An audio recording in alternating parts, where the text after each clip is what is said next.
Assalamualaikum warahmatullahi wabarakatuh. Kami dari kelompok 1 yang beranggotakan 8 orang akan menjelaskan materi tentang induk-induk akhlak terpuji guna untuk memenuhi tugas mata kuliah pendalaman materi akidah akhlak di madrasah dengan dosen pengampu Bapak Kasful Anwar MPD. Berbicara mengenai induk-induk akhlak terpuji, saya akan menjelaskan sedikit apa itu akhlak. Akhlak sering kita kenal dengan perangai, tingkah laku, ataupun tabiat seseorang yang didorong oleh keinginannya sendiri secara sadar untuk melakukan perbuatan-perbuatan yang baik.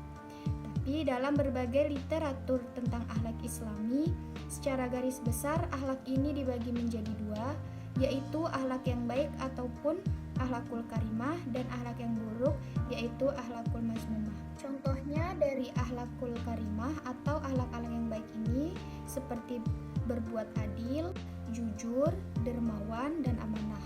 Sedangkan yang termasuk ke dalam golongan atau contoh-contoh dari akhlakul mazmumah atau akhlak-akhlak yang buruk itu seperti berdusta, pemarah, pendendam, iri, dengki, dan curang. Berikut ini akan dijelaskan ketiga macam induk akhlak yang muncul dari sikap adil, yaitu sikap seimbang dalam mempergunakan ketiga potensi rohaniah yang terdapat dalam diri manusia. Yang pertama, akal. Akal yang dipergunakan secara adil akan menimbulkan hikmah.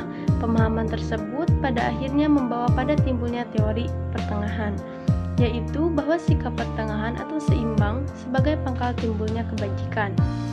Sebaliknya, akhlak yang buruk atau tercela pada dasarnya timbul disebabkan oleh penggunaan dari ketiga potensi rohaniah yang tidak adil.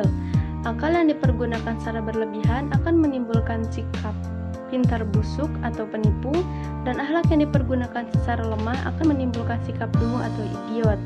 Dengan demikian, akal yang dipergunakan secara lemah atau berlebihan merupakan pangkal timbulnya sikap tercela. Selanjutnya yaitu amarah. Amarah yang digunakan secara adil akan menimbulkan sikap perwira. Demikian pula amarah yang digunakan terlalu berlebihan akan menimbulkan sikap membabi buta atau hantam kromo, yaitu berani tanpa memperhitungkan kebaikan dan keburukannya. Sebaliknya, jika amarah digunakan terlalu lemah akan menimbulkan sikap pengecut. Dengan demikian, penggunaan amarah secara berlebihan atau berkurang sama-sama akan menimbulkan akhlak yang buruk. Selanjutnya yaitu tentang nafsu syahwat. Nafsu syahwat atau hawa nafsu adalah sebuah perasaan atau kekuatan emosional yang besar dalam diri seseorang manusia, berkaitan secara langsung dengan pemikiran atau fantasi seseorang.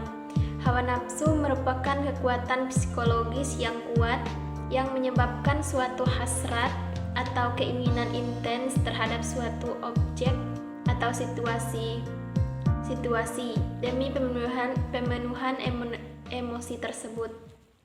Dapat berupa hawa nafsu pengetahuan, kekuasaan, dan lainnya. Namun pada umumnya dihubungkan dengan hawa nafsu seksual.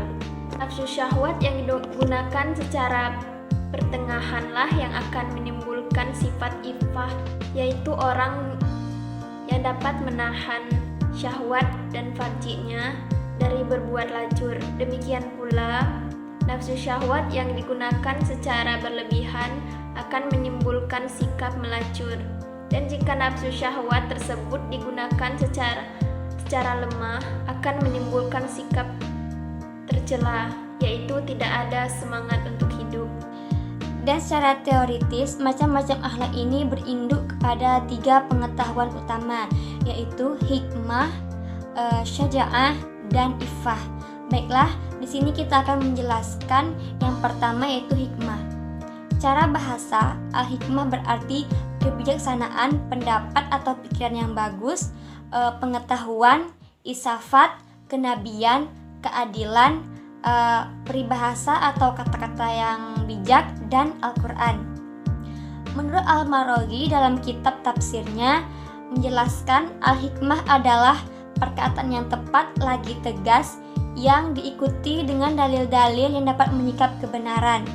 Sedangkan menurut Toha Jahja Omar, hikmah adalah bijaksana, yang artinya meletakkan sesuatu pada tempatnya.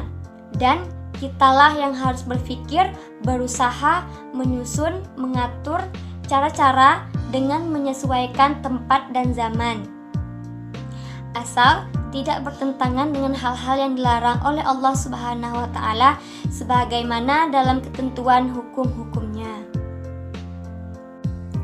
Kedua, saja'ah. Secara etimologi, kata al-saja'ah berarti berani.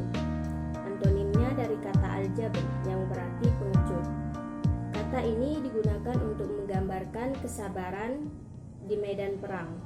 Sisi positif dari sikap berani yaitu mendorong seorang muslim untuk melakukan pekerjaan berat dan mengandung resiko dalam rangka membela kehormatannya. Tetapi sikap ini bila tidak digunakan sebagaimana mestinya, maka akan menjerumuskan seorang muslim kepada kehinaan.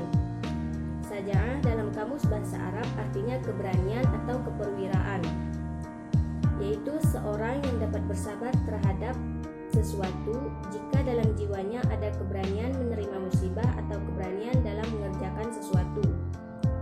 Pada diri seorang pengecut sukar didapatkan sikap sabar dan berani. Selain itu, saja'ah atau berani bukanlah semata-mata berani berkelahi di medan laga, melainkan suatu sikap mental seseorang yang dapat menguasai jiwanya dan berbuat semestinya. Baiklah, selanjutnya adalah adil. Pengertian adil menurut bahasa adalah meletakkan sesuatu pada tempatnya. Adil juga berarti tidak berat sebelah, tidak memihak atau menyamakan yang satu dengan yang lain. Berlaku adil adalah memperlakukan hak dan kewajiban secara seimbang, tidak memihak dan tidak merugikan pihak manapun. Adil dapat berarti tidak berat sebelah serta berarti sepatutnya, tidak sewenang-wenang.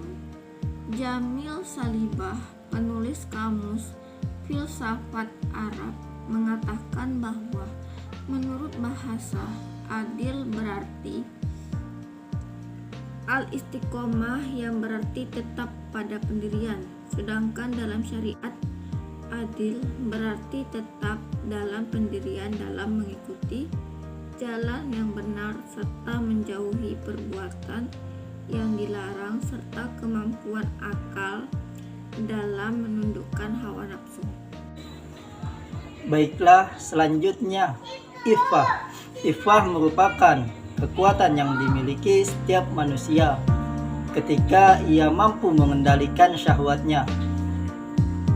Secara etimologis, iffah adalah bentuk masdar dari kata affah ya'ifu iffah, yang berarti menjauhkan diri dari hal-hal yang tidak baik. Iffah juga berarti kesucian tubuh. Secara terminologis, iffah adalah memelihara kehormatan diri dari segala hal yang akan merendahkan, merusak, dan menjatuhkannya.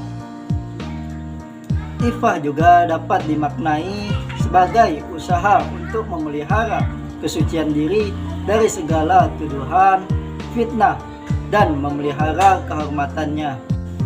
Kurang lebihnya mohon maaf. Jika ada kata-kata yang salah, itu datang dari saya, dan jika itu benar, maka itu datang dari Allah Subhanahu wa Ta'ala. Unzur maqalah wala tanzur man qala. Lihatlah apa yang dikatakan dan jangan lihat siapa yang mengatakan. Wabillahi taufiq wal hidayah. Wassalamualaikum warahmatullahi wabarakatuh.